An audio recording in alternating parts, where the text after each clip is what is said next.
în marile tulburări internaționale, în marile răscruci de destin pe care și Europa, Uniunea Europeană, Europa în general le-au de urmat,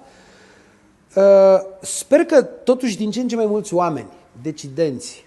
lideri, politici, spirituali, de tot felul, vor putea constata că ceva nu a mers bine în viața noastră, în viața noastră modernă, în viața noastră ultra-tehnologică. Tehnologia în sine, ca și medicina, ca și toate cuceririle științei, sunt lucruri extraordinare și binecuvântate, cred eu, de Dumnezeu, care lucrează prin oameni și oameni aleși de Dumnezeu și încărcați de Dumnezeu cu acest har al cunoașterii, al științei, au putut să facă toate aceste lucruri. Modul cum mânuim, cum folosim, așa cum folosim și cuțitul, sau cum folosim toate lucrurile din jurul nostru, poate să ne ducă la bucurie, la împlinire, la sănătate fizică, spirituală, sau poate să ne ducă la nenorocire, la crimă, la suicid, la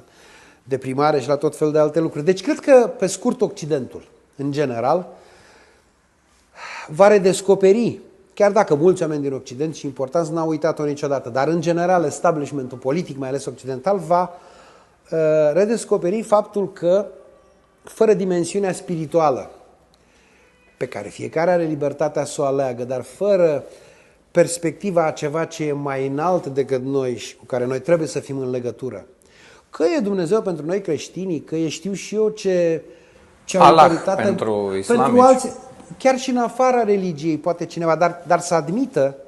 admită că el nu poate să țină locul lui Dumnezeu.